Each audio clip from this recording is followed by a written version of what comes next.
And the recordings are available online, and so just let us know if you want to have access to this or any of the previous sessions as well. I'm Kush Desai. I'm one of the medical directors of the Georgia Colorectal Cancer Control Program and the facilitator for this ECHO. Just so we can get to know each other, please indicate in the chat your full name, the name and location of your clinic, and your role at the clinic, as well as your email address. So Brenda, you can give an example in the chat, and you can everybody can just follow that. Just for today's agenda, you can do next slide, please. So we do the introduction, then we have a didactic from an expert presenter. That's going to be Dr. Whitney Jones. He's a recurrent visitor to our sessions, and we're fortunate that he's joining us today to give us his perspective on a very important topic of early onset colorectal cancer. Then we have a case presentation by Dr. Dave Miller. He's going to talk about a really innovative program that he's created to increase adherence to screening. Then we go into case recommendations and CME and conclusions. As always, feel free to ask questions. Feel free to raise your hand when you have any kind of questions, comments. We always encourage dialogue. Next slide, please. So the motto of these sessions are moving knowledge instead of people. And as a reminder, Project ECHO stands for Extension for Community Health Outcomes. Keep moving. Just as a reminder, again, we do record these sessions. You're consenting to being recorded, and please don't mention any patient health information since these are being recorded. Next slide, please. This is just saying we do collect data for quality improvement purposes. Keep going. And just as a general reminder for Zoom, remember to mute your microphone when you're not speaking, unmute when you speak. If it's possible and your bandwidth allows it, it's sometimes easier to communicate if your camera is on. So please turn your camera on if you're able to do so. Keep going, please. All right, so our first presenter is Dr. Whitney Jones. He's a gastroenterologist, and he's an adjunct professor in the School of Public Health and Information Services at the University of Louisville. He's a founding member and currently serves as chair of Kentucky Colon Cancer Screening and Prevention Program Advisory Committee and serves as serving the under and uninsured. In 2003, and this is actually how I first connected with Dr. Jones, he actually created the Colon Cancer Prevention Project. He was an attending for my cousin who's practicing in Athens right now. And so we really looked to Dr. Jones and looked at his program and decided to replicate something similar in Georgia. And so we've known Dr. Jones for a long time now. And since starting that project in Kentucky, he's gone. So the major focus of this project is advocacy around state-based laws, which lowers barriers to access and evidence-based screening. Dr. Jones since then joined the GRAIL team in 2001 to advance multi-cancer early detection technology through education, policy, and clinical pathways. So Dr. Jones is going to talk to us about advocating oops, can't see the screen, but he's going to talk to us about early onset colon cancer and messaging surrounding that. So Dr. Jones, you can share your screen. Great. Yeah. Thank you very much before I do. And it's been great to work with you guys. It's an excellent program. Heads off to my good friend, Bruce Runyon, who's a hepatologist in New Mexico, who I think did the earliest ECHO presentations on hepatitis C way out there. And hi to our ACS folks. I saw Leora and Rebecca Siegel come in. So now I'm really nervous with the big ACS guys there. So I'll try to do my best. So let me share my screen here. And if you could just confirm you guys can see that. Yep. Kush, can you see? Yes, we can see it. Okay, sure. Thanks. All right, great. So we're going to talk about lead time messaging and risk assessment and a focus on prevention, particularly for young colon cancer. And again, I want to give a big shout out to the American Cancer Society's lead time messaging guidebook that I would recommend all of you guys look at. And I'll put it in the chat if someone doesn't before that. But I'd recommend everyone read this and try to understand, how we're going to address this young colon cancer epidemic while we're trying to figure it out. We can still work on messaging programs. And that's really going to be a lot of this talk. So these are my disclosures. I no longer work for GRAIL, by the way. I left in 2023. I continue to work as a consultant with him, though.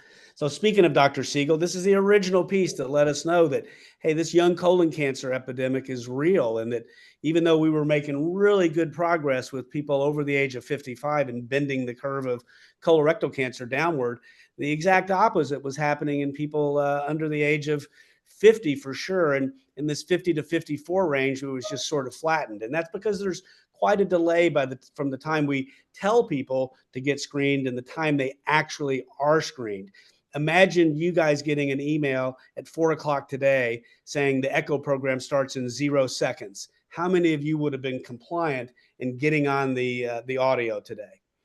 The other thing from a state standpoint is it does appear there's a correlation between those states that have the highest burden of cancer overall, and unfortunately Kentucky is in there, and their rank for early age onset colon cancer. So 8 of the top 10 states that have the highest burden of cancer, which I did some back of the napkin work to say was basically incidence and mortality rates.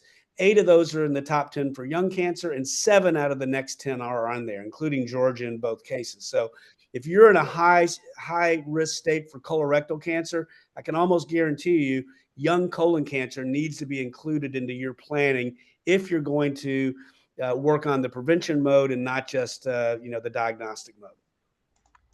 And I didn't have a lot on young colon cancer, but this we should know it's a birth cohort effect that Dr. Siegel identified.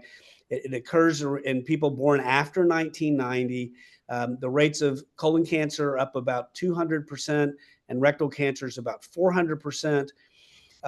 Around 50% of these have some family history, about 12% genetics, maybe another 25% history of colorectal cancer in first-degree relatives. Another staunch of those have advanced adenomas. But the easiest way for me to think about half of these people have a clue in their family history, and the other half are completely sporadic, meaning we have no clue. So if we're going to begin to message these folks, we have to understand we have to message the entire adult population, because the definition of sporadic is sporadic. But again, think what we've done with women's health and breast cancer, where women have information throughout their life on how to prevent and to detect breast cancer at its earliest possible stages. And I think that's where we need to go. So the on-time guidebook, the lead time messaging, was really about, why is on-time screening important? And again, there's a lot of focus on the 45 plus range, but we're gonna bend this curve into the under 45 as well. So we know that the 45 to 54 range has lower rates of screening, unfortunately, because we just added this huge tranche of people in there between 45 and 54. In this under 55, we are still facing increasing rates of colon cancer. In fact, it will be the #1 cause of cancer death in adults under the age of 50 by 2030, unless we are able to act. And we know that according to current guidelines, we have the potential to prevent cancers in about 16% of these folks, and earlier diagnosis in 51%. And I think that's underestimating what we could do, particularly if we start talking to people about diet, nutrition, exercise, and really ingrained family history. And so again, it's a tragedy when we look at this waterfall plot. All of these people in green, these are individual cases. Had they been screened according to when the guidelines recommended they were screened based on their family history, all of these people in green would have been screened prior to their cancer diagnosis. That's either the possibility of prevention through adenoma detection and removal, or early stage. And again, this was seen also in Samir Gupta's work in 2021, where of 2,400 early age onset colon cancers, if we would have screened all of those people with family histories at the time they were supposed to have been screened, 98% of those people would have been screened prior to the date of their cancer diagnosis. So to me, this is a huge opportunity, particularly in view of the increasing incidence. And I will just state for the folks listening, we don't understand why this is happening. It's a worldwide phenomenon. Europe, Australia, United States, Canada, first world countries. It may be a decade or more, but we have enough information right now to start educating people about the process and about giving tools for prevention. So the focus on family history for the ACS was really important. And family history is like a lost art. We were chatting about it. In the old days, less than 5% of people had an actionable cancer family history in their chart. Many people have a limited understanding of their family history, particularly in groups with low social determinants of health, and they haven't talked about family history. And again, this is pretty ubiquitous. So it's really critical that we introduce this concept of family history, not at 45, but well before. And again, I think this starts at adulthood. And so the guidebook talks about top tested messages. And again, I think we had over 600 people in the focus groups here talking about family history as well as talking about symptom presentation. And the key takeaways are there's an educational gap around screening younger audiences. Young people have an appetite to be told about screening before the recommended age so they can be on time. And they agree that you should be screened on time. If we say 45, we don't mean sometime after 45, we mean 45. And the messaging types, people were not just looking for quantitative information and statistics. They wanted messages that resonate with them. So messengers that look like them and messages that resonate. And high on their action list is they always appreciate this information most from their healthcare providers. So lead time messages, here's 3 of them just to take home with you. Colorectal cancer is often a silent disease. Usually there's no symptoms. That's why getting screened is so important. Regular screening can help prevent colon cancer or catch it earlier when it's easier to treat. Most people should begin screening at 45. And it's compelling because it highlights the silent nature of CRC and our opportunity to prevent it. And there's some quotes from folks down below, and I know you'll get the slides. Another one of the recommended messages were, do you eat well? Do you work out regularly? You don't smoke? Well, what else? If you're taking all the right steps to a healthy lifestyle, you're missing one step that might be easier than think. Talk to your doctor and find out if it's time for you to get screened for colon cancer. And again, it's compelling because people who are healthy, they think these habits are great. And by the way, that is primary prevention, all of those issues. But screening isn't the top of mind, particularly when you're in your young 20s. And I would argue also, particularly for men who have not had to undergo pap smears and reproductive health issues like women have. And so again, very compelling to add screening early in the conversation. And again, it's very hard to get every single message, family history, screening, symptoms in there. But again, that's our goal, is to at least begin to make a scratch on it. And again, here's another one. Do you know colorectal cancer is expected to be the leading cause of cancer death in 20 to 49-year-olds by 2030? It's never too early to talk to your doctor. And again, that's that idea of, hey, if there's something going on, let's have that talk. And then finally, around symptoms and sporadic cancer, colorectal cancer is on the rise in young adults. And among those who are too young to begin screening, 2/3 experience symptoms for many, many months before they're finally diagnosed. Be sure to alert your doctor if you're experiencing blood in your stool, persistent abdominal pain, changes in bowel habits, or unexplained weight loss. If these symptoms persist, the possibility of colon cancer should be considered. And again, that is over 50% of the colorectal cancers. And these cancers tend to be left-sided or rectal. So they tend to present with symptoms of change in bowel habits and rectal bleeding versus right-sided cancers. And so at our organization in Kentucky, we've been on this several years already, and we are going to have a much bigger annual spend for the next 5 years up until 2030, because we don't want it to be the #1 cancer killer. So you can see some of the tools that we use, and we can make these all available to your organization. So preventing colon cancer throughout your life, it's up here in the mountains in Appalachia, they're riding four-wheelers, having hot dogs. It's not great, but it's, again, knowing the important prevention issues, knowing your family history, knowing the symptoms. And again, we see 45 as the finish line for communication, not the starting point. Again, in Kentucky, you got to have a little basketball. If you're a hunter, again, in Appalachia, which is one of our big hot spots. And then obviously we talk about symptoms in that family aspect of colorectal cancer. So when we look at colorectal cancer, we've mainly been talking, I think, until the last couple of years about 45 or 50 and beyond. But what we're really wanting to do, we know if we want to get this population screened at 45, we're going to have to start talking to them at 40.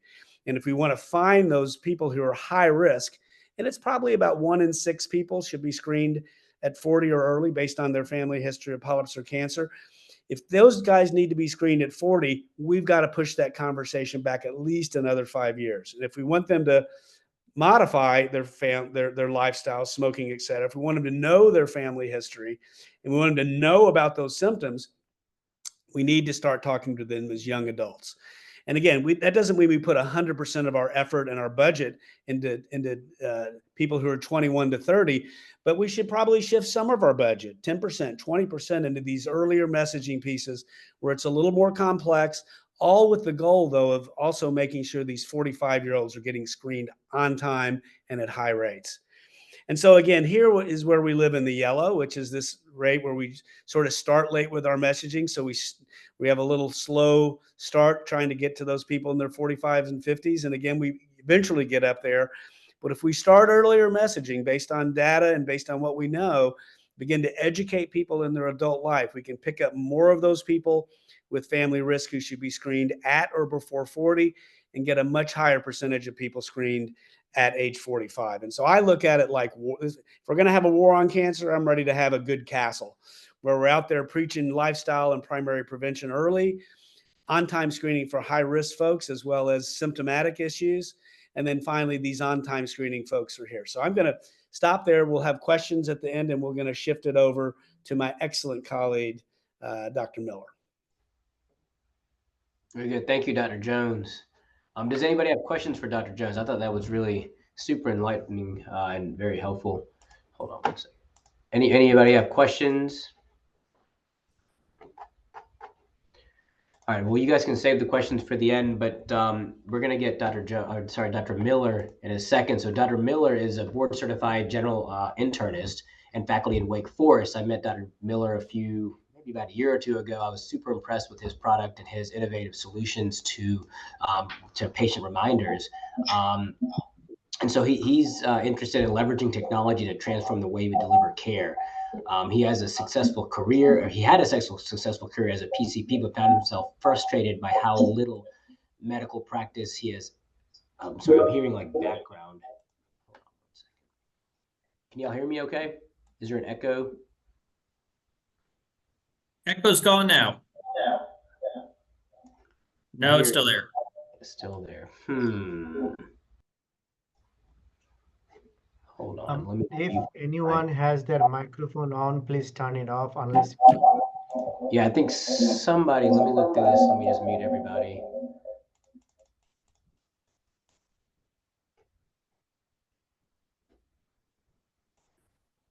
Can everybody hear me okay? Yeah, go ahead. I think we are okay now.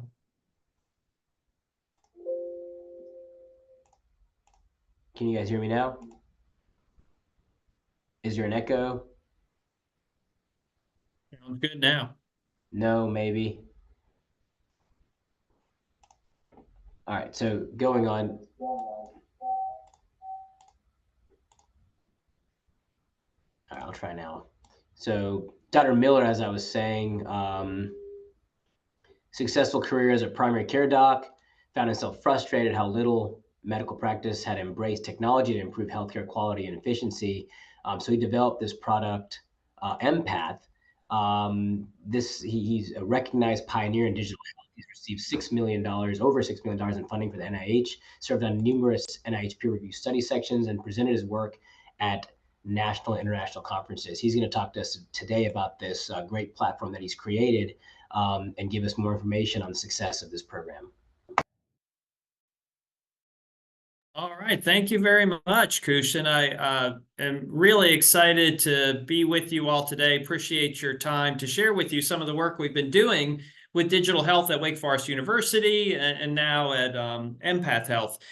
For my colleagues from the American Cancer Society, do want to give a big shout out to the ACS. I started my career with an American Cancer Society Career Development Award, looking at digital health interventions in colorectal cancer screening to address health literacy barriers. So that's where all of this started. First, some important disclosures. I'm an inventor of Empath, and therefore I and Wake Forest University Health Sciences have an ownership in this product. I want to start with a quiz, though. So for anybody who works in a primary care environment, I want to ask, how many hours do you think it would take for a family physician to do everything the United States Preventative Services Task Force says we should do? Like, we know the USPSTF says we should screen for colon cancer, we should do vaccines, we should do pap smears, et cetera, et cetera. So how long would it take the average doc to do everything USPSTF says we should do? And let's even assume that every patient who comes in has their diabetes, asthma perfectly well controlled, and they have absolutely no questions. How long would it take? Well, a group of researchers calculated this 20 years ago, and the answer was 11 to 18 hours per day. This is obviously impossible, and I'm convinced it's one of the reasons why we struggle with cancer screening rates and other preventive care rates. And in settings where the barriers to care are often even greater, like federally qualified health centers, we see that screening rates tend to be even lower. We struggle in a lot of our practices to get screening rates up to 50%. Now, at the same time, the world has been rapidly changing. We have seen cell phones and more recently smartphones explode in terms of ownership. And the rest of the world has embraced this. They've embraced digital self-service. I mean, think about the last time you spoke to a travel agent when you needed to book a ticket. And the question is, well, why not healthcare? Why doesn't healthcare embrace this same attitude of self-service? And this is what led my team at Wake Forest to consider this question and come up with the design of a program we called Empath. And our idea was, let's form this screening decision aid that patients can use in the waiting room while they're waiting to see their doctor. Let's have the program educate people about colon cancer screening, explain why it's so important. Let's actually let patients then request their own screening through the program. And after patients leave the office, let's send them follow-up automated text messages or emails encouraging them to do their screening test. And this is the initial beta version that we developed and we tested. It ran on iPads, wasn't super pretty to look at, but it had this core content and a little video decision aid that went over stool testing for blood versus colonoscopy. It included little patient testimonials, people talking about why they chose their given test, and then had a side-by-side comparison. And I think this is one of the more innovative things we did is we actually said, patients, if they are perfectly well informed, why can't we just let them order their own screening tests? Why do we have to rely on the doc to do it? So we let them choose either a stool test for blood or a colonoscopy. And then afterwards, we sent these automated text messages according to how many days after their appointment it was. This is one that we sent on the colonoscopy pathway. This was one of the more popular messages when we focus grouped it. And you can see it says here, hang in there, Jim. I know the prep and clear diet can be challenging, but it's well worth it. Remember, you need a driver. And this was programmed to go out the day before the scheduled colonoscopy. So we tested this beta version on iPads and 6 different primary care practices at Wake Forest. And what we found is that the patients who used Empath, we were able to double colon cancer screening rates compared to usual care.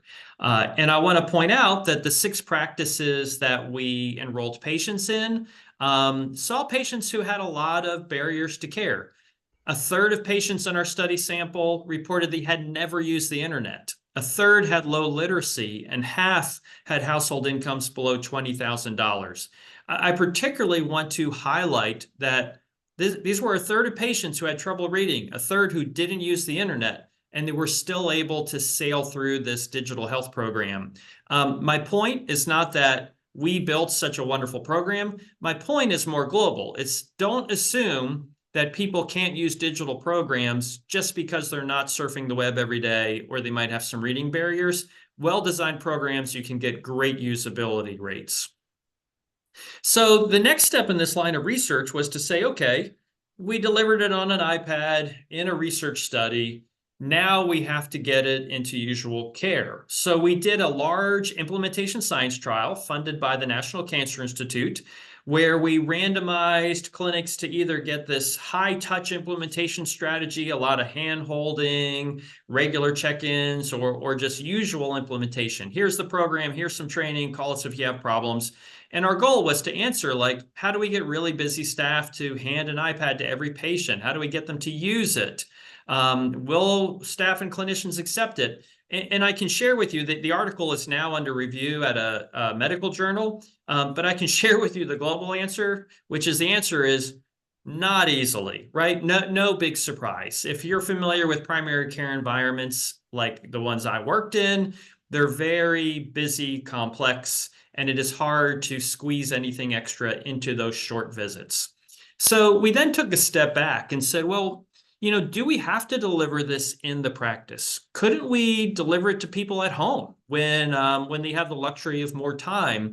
And so that led us to develop what I'll call Empath 2.0, which is we moved the program up to the cloud and we said, okay, let's reach out to patients via text messages in advance of their upcoming appointment, letting them know that, hey, thanks for trusting us with your care. Before your next visit on December 15th, please click here to see if a simple test for colon cancer is right for you. And then once patients click on the link in the text message, it takes them to our Empath web app, which we moved up to the cloud. It starts playing automatically on their smartphone, their tablet, computer, whatever they're on. And it's going to ask questions and use algorithms to figure out, one, are they due for screening? And then if they are, it assesses for risk factors that would change screening recommendations. So we can give personalized advice and tell people, hey, for you, you have risk factors, you really need a colonoscopy, or you know what? For you, you are able to choose from a few different tests. And then we show a short animated video that we produce, which is based on principles of behavior change to not only educate, but to overcome some of those negative attitudes, beliefs about screening, and really nudge people to accept screening. And then similar to what we did in the last trial, we let people order or request their own screening directly through the program. We then automatically transmit this over to the health system so they can take action on it. And just to give you a quick snippet of what our video looks like, we have it in Spanish and English, but let me just play a few seconds so you can kind of get a feel for what this is like. Colon cancer is the second most common cause of cancer death in the United States. But the good news is that simple screening tests can find colon cancer early, when it is easier to treat. Well, you never know what's wrong with you. A lot of people have cancer and stuff and never know it till it's too late. I decided to be screened for colon cancer because we have a family history of colon cancer. My mom had colon cancer when I was a kid. So to embark on this part of the research, figuring out, can we deliver this to people at home? One of the first questions that we had to answer is, well, will patients respond to these digital invitations? If you send them something by text message or through the patient portal, can you get them to click on it? So the first pilot study we did was actually in the realm of lung screening, not colon cancer screening. But we did a pilot study where we sent 1,000 patient portal MyChart invitations to people that said something like, new screening tests can find lung cancer early when it's easiest to treat. Your records suggest you might be eligible. Click here to learn more. And I'll ask you to just consider to yourselves, what % of people do you think clicked on our link to learn more when we sent that unexpected portal invitation, because it was just blasted out to patients as usual care? I'll share that the result was many more than we thought. We actually had 41%, over 400 people click that link, and over 85% of everyone who clicked the link completed the entire program. Another lesson that we've learned through this research program is that digital programs can definitely reach the unscreened. This is a fact or a figure that our team is particularly proud of. We love the fact that about 80% of people who are ordering their own colon cancer screening through our program are telling us they have never been screened before. And on average, they're overdue for screening by 5 to 7 years. The reason we love this is because the national data shows that among that third of Americans who aren't getting screened, people aren't like rotating into that third and out of that third. It's not like, oh, I forgot to get my colonoscopy for 3 years. Now I got it, I'm back in there. It tends to be that about 30% of Americans just never get screened. And that's the population we all need to move if we're going to improve screening rates in the country. And then a final point we learned, and for those of you that are working really hard to increase your colorectal cancer screening metrics, maybe because you're under value-based plans or other reasons, we've discovered that a lot of the times the electronic health record is wrong in terms of who's up to date on screening. And we see this across multiple different sites, not just one site. But we're finding that about a third of patients who health systems are sending to us and saying, please reach out to these individuals. We have no record of colon cancer screening. In our program, they're telling us, oh no, I had a colonoscopy 5 years ago. It's just in another system. So at this point, I want to acknowledge one place where I always get pushback. Whenever I give a talk about digital health and how we can use it to reach populations, overcome barriers, people always say, that is great, except. And they always say, except. You can't use this with old people. They'll never do it. Or you can't use it with rural people. They don't have access to the internet. But if you look at the changing landscape of the digital divide, you'll see that 10 years ago, maybe that was true, but today that's no longer the case.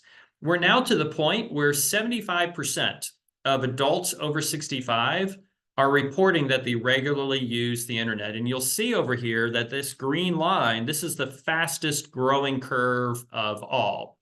And when you look at rural regions, in rural regions, we see there's practically no digital divide. I mean, the percent of rural residents who say they use the internet regularly is 90% compared to suburban, urban, 94, 95%. So this will be my last question for you. So we talked about smartphone ownership. It's growing in frequency of use and people who have it. Which group in America currently has less than 75% ownership of cell phones? So in which group do fewer than 75% of members of that group own a smartphone today? And I'll let you think of your answer. And I'll tell you, if you selected none of the above, you are correct. We are now to the point in the country where across all demographics, more than 3 out of 4 people own a cell phone, a smartphone rather. The only demographic with the lowest smartphone ownership is in individuals who are 65 and older. It's 79%. 79% of people over 65 have a smartphone. But it's important to note that the age group right below that, 50 to 64, 91% have a smartphone. And so every year we see this smartphone prevalence among those 65 and older going up. Every other group in the United States, low income, low education, rural residency, smartphone ownership is 84% or greater. So my challenge to you is, as we're all doing this great work, striving to increase colorectal cancer screening, other preventive screening needs, is to not ignore digital interventions that could help you in that mission, because they are being more and more widely acceptable and accessible to patients and are a fantastic way to help you reach across populations. Thank you. Thank you, Dave. Yeah, that was exciting. I mean, that was super interesting. I'd seen your presentation before, but every time I see it, there's new things that I pick up on. Does anybody have questions for Dr. Miller or Dr. Jones? I do have one question. Sure, Dr. Islam. Hey, thank you for a wonderful presentation. Thank you for both of you. We enjoyed it, and I'm sure the audience had a lot of information. My question to Dr. Miller, these apps that you send through the primary care physician's office or through social media to random individuals? Yeah, so what we do, our goal is to offload work from primary care docs' shoulders. The whole premise behind building this was, why do we have to have patients schedule an appointment, go in, take up a very scarce time to get colon cancer screening? Why can't we let them do this themselves? And so how the app works is a healthcare system or a clinic uploads a list of patients they want us to reach out to. We give them a query. So if they don't have a query already to know who are these patients that we think are missing it, we give that to them. and then uploads a file once a week of here's the names and here's the cell phone numbers of people we want you to reach out to. And then the program automatically sends them text messages where it's branded from the health system. So it appears to the patient like it is coming from their trusted provider. And in the entire app, it is branded to the health system so that the patient knows they're within a trusted site of their healthcare system. Thank you so much. Any other questions? Yeah, I have one. You know, a lot of times communication through cell phones, there's always some HIPAA concerns. How do you address HIPAA concerns? Or do any apply to this approach that you do? Absolutely, they do. Great question. So there's two main regulations that we, that not just we, but anybody doing digital health has to apply. One is HIPAA. And so we are HIPAA certified. The app is HIPAA certified. We're encrypted end to end. We execute business associates agreements with whoever's partnering with us. And then the other regulation that you need to abide by is the Telephone Consumer Protection Act around text messaging. We're also compliant with that. Most health systems nowadays are including a clause in the consent for treatment that says you may communicate with me by text message. But even if you don't, the TCPA has a carve out for healthcare that says if you're communicating about routine healthcare, then you automatically can assume consent from the patient to send a text message. And the other issue that always comes up with us is people don't always keep the same cell phone or same number. And we have a lot of people we can't reach. Have you run into that as an issue? Yeah, so we see a very low bounce back rate. I would say, like with our digital health solution, just like with any solution, we never assume it's going to reach 100%. We don't assume it'll reach 90%, but if we can get it to half of people and offload those half of people from other really busy folks, then that's a success. I would estimate, because I've never heard complaints or pushback on this, I would have to believe that we're getting the message successfully to well over 80% of people. Thank you. Does the phone number that you send the message from, is it a local number? Do you spoof the phone number to make it look like it comes from the clinic? Because that's one issue we're having with when we call patients for navigation purposes, is they don't answer. So I don't know if that's something that y'all encountered and if there's a solution to that. Yeah, I'd say two things. One, nobody answers the voice calls anymore. I think that's getting to be universal. And then the second thing is we pick a cell phone number from the same area code and exchange as where the healthcare system is located. And then we always put in some personalized information in the message so the person knows, like, okay, this is really who they're saying are, because they know something about me already.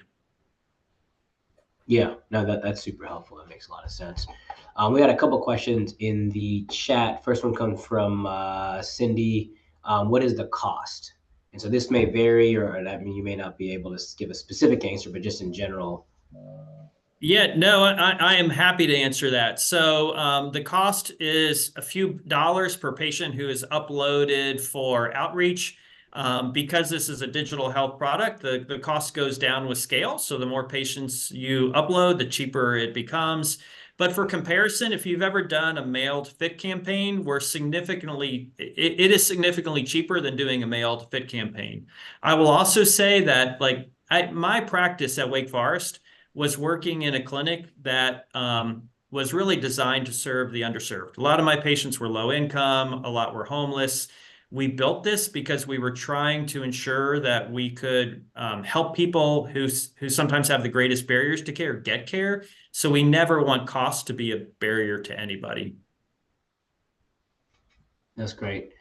And then another question is, how many messages do you send to patients who, for example, received a kit or is getting colonoscopy? Yeah. So in that first trial with the beta version, each arm got about 5 messages. We have not turned the message function back on since we have moved it up to the cloud, but we're getting ready to. but it was 5 messages in each arm. So for the kit, for example, if you had gotten a kit, what happened was the day after you got a message that said, hey, thanks for, seeing us at clinic name yesterday. Just want to make sure you have your kit. Did you pick up your kit? Yes, no. If they said no, great. We get them back to the clinic, get the kit to them. And then you send reminders. Hey, have you returned your kit? No. Okay. A little reminder about it, why it's so important. And then when they did, a little nice congratulatory message. That's great. Dr. Jones. Yeah. Great presentation. Again, I've heard it multiple times, but every time I hear it, it's great. So a couple questions. Are you using this for other issues like diabetes, weight, nutrition? Because I can see the time if you put as many texts out as you have problems in that 14-hour day, that all of a sudden it's going to eat up their space. That's number one. And then number two, given the ability to to bring together risk factors based on family history in particular, and the fact that we can do pedigrees now online with the digital assistance, is there a family history component present, or is there one in the process, or can you link to one of the genetic testing companies that already have these chatbots perfected, if you will? Yeah, great question. So let me take those in order real quickly. So number one, do we use this for other use cases? And if you do, how do you avoid somebody getting 18 different texts for 18 different things? So we currently have this live for colon cancer screening, lung cancer screening. We're releasing breast cancer screening in January. And then we do have a roadmap to build out multiple other modules, finishing the oncology space, and then moving into cardiovascular, diabetes, and other places where we can help. And the plan when we get there is it then turns more into a wellness app as opposed to separate things for every individual thing. So the idea is when we're to that point, it might be a health assessment. We're determining what people need, and then perhaps we give them choices of what they want to work on first, and then a reminder to come back and finish other parts off.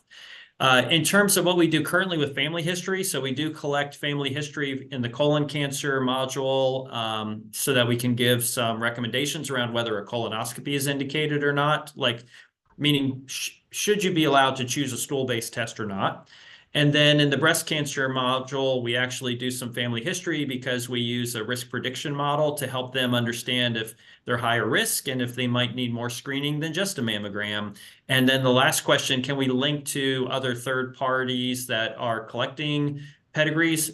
Yes, as long as they give us an API, an electronic link we can connect to securely, then absolutely we can do that. Right. But it's such an amazing concept to be able to, do what we're all doing every day, which is be on these computers and learning to live our lives through them, and then putting this and taking advantage of it digitally to, towards health promotion, not all the things the algorithms and the tech companies are using it for, which I would say are less savory. So I really congratulate you. Great work and unlimited potential. I think my biggest concern would be that text fatigue. If you start applying that 20-hour internist primary care day into a digital format. So thank you for those. Congratulations, Dave. Thank you. We'll add kitten videos to our texts, and then that might decrease the fatigue. That seems to get a lot of clicks on social media, I understand. So there's, along those lines, Cindy was wondering if there's any data on effective number of text messages to avoid fatigue. I don't know if that's something to. Sure. So we are currently sending 3. So we send an initial one, and then if they don't respond, several days later, they get another one, and then they get one final, hey, last chance kind of message. I would say that the empiric data I have that we're not fatiguing them is that the opt-out rate is really low. It's only a few % of people who text back, quit, or stop. The other thing that's very interesting is when you look at response rates, we get high responses to all 3 messages. So I would say if you are doing any kind of text message outreach currently, 1 message is not sufficient. You're only going to get about half of people. We get the other half through the other 2 reminder messages that we send. Have you, I'll break it. Have you done any messaging in advance of the age? In other words, prepping people for 45, right? Giving people information in a lead time space. Not yet, Dr. Jones, but when the prime place to layer that in is when we do like grow to the point where it's now a health wellness platform, then we could easily weave that in. Like, hey, you're in your 30s and we're talking about cervical cancer screening now, but a great place to put a reminder like, hey, and by the way, you're now 40, start thinking about 45 when it's time for colon cancer screening. Yeah, and Dr. Mill, I've got another question. We've played around with these, the people that put out these electronic health records, and they're very proprietary. And sometimes they want to charge us to access our own system to use it for other purposes. And we've run into this before because they're all selling a product that they say will do what you're doing. What kind of barriers do we run into as far as cost to access our own records using this type of system? Yeah, so I do know, like, I know there are some electronic health records, and if you're trying to connect APIs, if you're trying to connect automatic digital exchange, then the health record companies charge per data exchange. We run external to the electronic health record, so we don't incur any of those charges. So there is no charge for you to access your own data or use this. There's no charge for you to run the report, and like our process of getting the data from your electronic health record into our system doesn't incur any charges. Good. If that answers your question. No, it does. It does. Yeah. But the other advantage I just want to say briefly is we had built a fully electronic health record integrated version of this. But then when we went to the cloud, we deliberately uncoupled it. And the reason is because we don't need any changes now to someone's local electronic health record environment to launch this. So literally, if somebody says, we want to try it out, we can flip a switch and set it up and have it running in 2 days without you needing any local expertise to do anything in your system. Yeah, no, that's really interesting. I see a lot of providers in the call. Like, is this something y'all would want to use? Is this something that you have used before? I mean, what are for primary care providers in the clinic on the ground right now? Any feedback?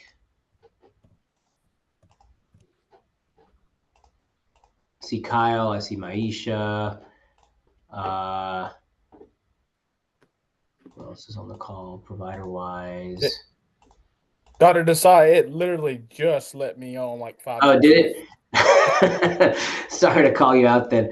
It was Dr. Miller was talking about his text reminder platform for patients for colorectal cancer screening and for lung cancer and breast cancer and a lot of other preventive health measures as well. So that's what today's meeting was on.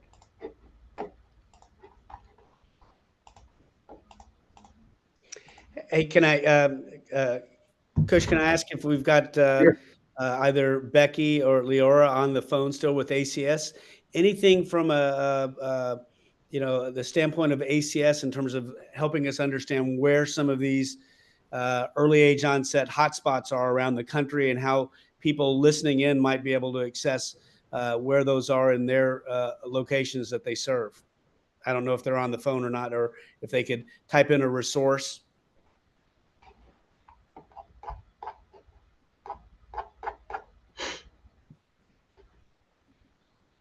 Yeah, it could be helpful. Well, waiting for that response, Dr. Jones.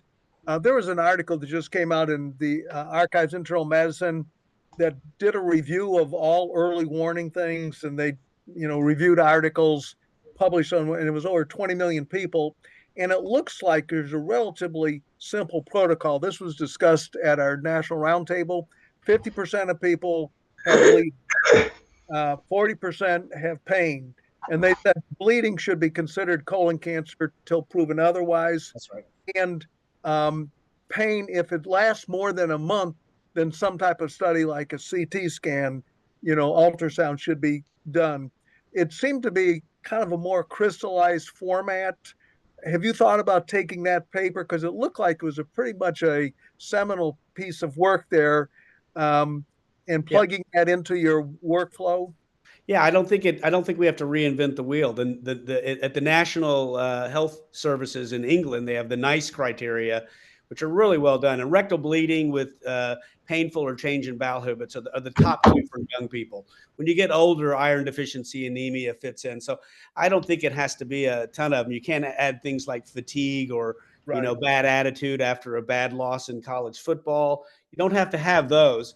So I think something really simple and clean, like rectal bleeding, painful bowel movements, particularly in its change. So yeah, I think we'll be able to clean that message up a lot.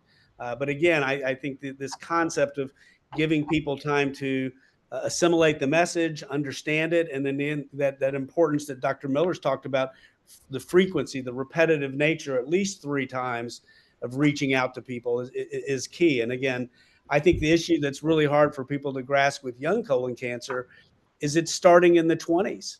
And, it's an awful lot of people, even though it's a relatively small percentage of those people in the 20s. How do we get to so many people, even though a relatively small number of them are going to be impacted? So I think it's a great opportunity for a lot of the researchers who may be out there at the universities to say, what if we started talking to people at 35 so we could understand how many people at high risk got screened at 40, which was on time for them. And then secondarily, how many of those people got screened of average risk at age 45? I think there's great opportunities for research there in terms of implementation and communication sciences. Very good. Thank you, Dr. Jones. Are there any other questions for Dr. Jones or Dr. Miller? All right. Well, thank you, everybody. I'm looking through the chat. It doesn't look like there's anything there. There's a nice resource from Dr. Jones for lead time messaging that anybody can access on NCCRT's website. And so look into that. But thank you again, Whitney and Dave. I mean, that was excellent presentations. I think that both the presentations went together very well about the messaging and then finding a new innovative platform for that messaging. And so I'm going to let Dr. Islam talk about CME. And so he can talk. Thank you, everyone, and especially thank you our guest, Drs. Jones and Miller, for wonderful presentation. As you mentioned, this is a good topic for research, and we are working on it, I can assure you. And I wanted to mention Dr. Miller that Dr. Desai is a fan of this program. He has been mentioning to us several occasions, so I appreciate that and see how we can adopt and implement through our program in our future endeavors. The program, those who participated today, we bring CME and CNE credits for this program. If you want to claim for this your certificate, please follow the link posted on the chat session. That'd be wonderful. Also, we would be needed volunteers to our future case presentations. If anyone is interested with a case presentation, please contact us at au_CRC_screening@augusta.edu. Our next session would be not this year anymore, next year, 2025. Our first session would be in February 5th, Wednesday.